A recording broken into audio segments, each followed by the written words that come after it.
Countdown to the election. We are now 35 days away from Decision Day in November. One of Iowa's big races, as you know, is for governor. Incumbent Kim Reynolds faces a challenge from Democrat DeJear. The most recent poll by the Des Moines Register is from July 14th. It shows Reynolds leading 48% to DeJear's 31% with a significant percentage undecided. Reynolds has a huge financial lead with more than $5 million in her campaign account as of July 14th. DeJear had a little more than $500,000 in cash on hand based on campaign filings with the state. We will take a closer look at DeJear this morning. She was born in Mississippi, raised mostly in Oklahoma. DeJear moved to Iowa to go to college. She earned her bachelor's degree from Drake University and made the state her home ever since. DeJear started her own consulting business called Kaleo Enterprises.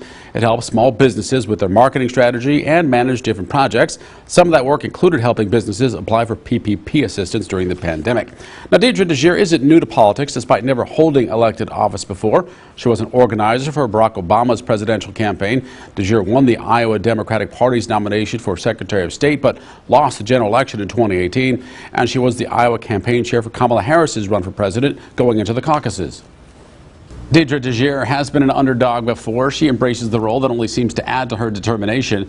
Iowa's Democratic Party gubernatorial candidate DeJear joins us for a conversation this morning. Thanks for being on the program. It is my pleasure to be here. Thanks for having me. We'll get to some policies in a bit. I know you see the polls, though, and I'm sure you believe the only one that matters is the one that will be taken on November 8th. But they do show you trailing by a wide margin to Governor Kim Reynolds. What will it take to turn those numbers in your favor in November?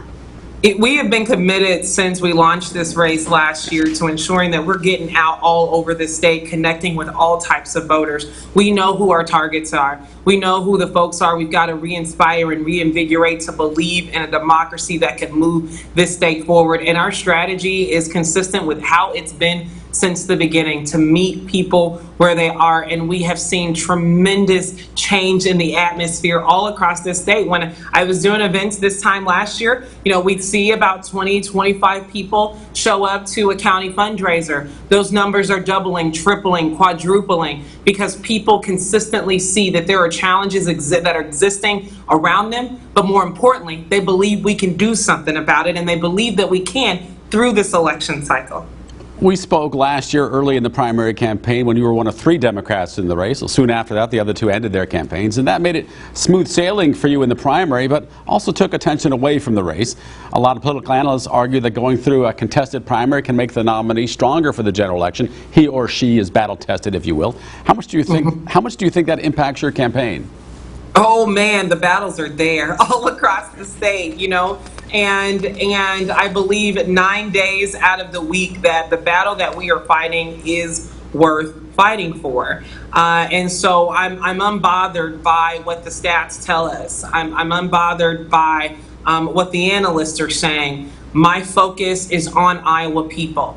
One of the reasons why I'm running in this race is because Iowa traditionally has led in such a way that it's put people first. And under this current governor's leadership, we see the challenges with our education system, once being number one, falling farther and farther down the list. We see the challenges with healthcare and mental health care. We see the issues with our economy, and everybody across the state that I come in contact with to talk about these issues firmly believes that we have what it takes to overcome these challenges. We just need leadership with the willpower to do something about it. And so we are consistent. And we are persistent about reaching to every voter. And in all honesty, this race is not just about Democrats for me. This race is about all Iowans, because all Iowans need the undivided, unyielding attention of our governor. And at the end of the day, on November 8th, when these stats come out, it won't be because of the R behind our name or the D behind our name. This win will happen because of the I behind each and every one of our names, and that stands for independent. Well, let's talk about all Iowans, because what do you say to people who argue that Iowa's moved so far to the right that voters won't elect a Democrat as governor no matter who it is? I know that you don't want to put the D or the R, but it does matter to some people.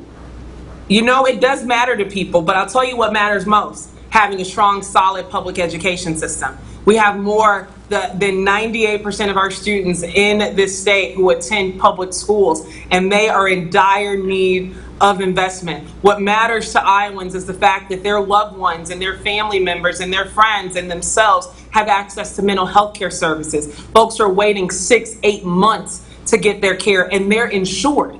What matters to Iowans is that when they're in the position to have a baby, that they can connect with an OBGYN so that that baby can be birthed into this great state. But we see women waiting 4 and 5 months to see an OBGYN. And so Iowans care about the pathway that exists for life, liberty, and happiness. It is a part of who we are. It is our motto. Our liberties we prize and our rights we shall maintain. The pathway that everybody can pursue life, liberty, and happiness should be made available to everyone. And so as we're talking about these issues, the fortunate opportunity that we have been gifted in this specific election cycle is that while there are a number of partisan issues that are out there that we can always discuss, there are quite a few more nonpartisan issues, fundamentals, basics, if you will. It is a part of our state to be good at the basics. We're home of the Iowa Basic Skills Test, and it's time to get back good at those basics and those fundamentals.